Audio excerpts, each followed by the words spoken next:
వెంటనే కావాలి. వాళ్ళు ఎవరైతే రేప్ చేశారో వాళ్ళకి వెంటనే శిక్ష పడాలి.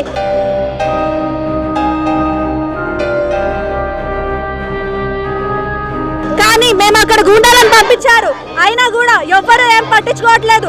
తక్షణమే మాకు జస్టిస్ కావాలి. ఎవరైతే రేప్ చేశారో వాళ్ళని తక్షణమే నిందిస్తులుగా వాళ్ళని పట్టించి వాళ్ళకి వెంటనే శిక్ష పడాలి. పడాలి పడాలి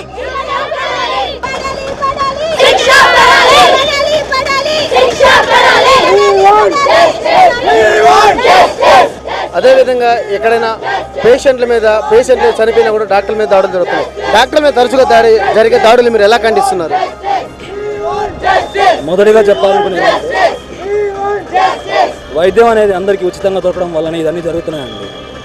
మిగతా కంట్రీస్లో లాగా ఇన్సూరెన్స్ బేస్డ్ లాంటివి ఏమైనా చెప్తే, ఇన్సూరెన్స్ బేస్డ్ లాంటివన్నీ పెట్టింటే వైద్యులు ఊరికనే అసాల్టీకి గురి కావడం కానీ ఇట్లాంటివన్నీ ఉండవు. మోరోవర్ వైద్యం అనేది అందరికీ చీప్ అయిపోయింది.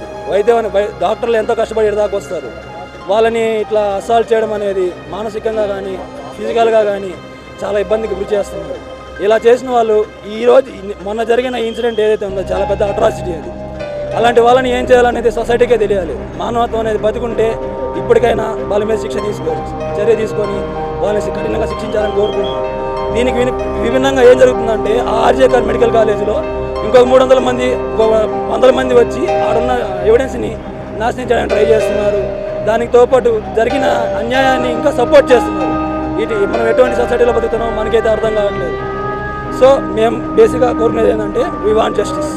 ఒకవేళ గవర్నమెంట్ స్పందించకపోతే ఏం చేయబోతున్నారు? ముందు స్పందించే వరకు ప్రయత్నిస్తాం.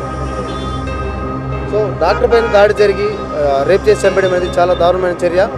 ప్రాణం పోసే డాక్టర్ల ప్రాణాలకు ఈరోజు రక్షణ లేదని చెప్పి నెల్లూరు నారాయణ మెడికల్ కాలేజీలో డాక్టర్లందరూ ఈరోజు ధర్నాకు దిగారు. ప్రభుత్వం స్పందించే వరకు, తమకు న్యాయం జరిగే వరకు తమ డిమాండ్ కొనసాగుతూనే ఉంటుందని చెప్పి తెలియజేస్తారు. కెమెరా పర్సన్ వంశీకృష్ణ రెడ్డితో జోసెఫ్, సాస్ టీవీ, నెల్లూరు నుంచి.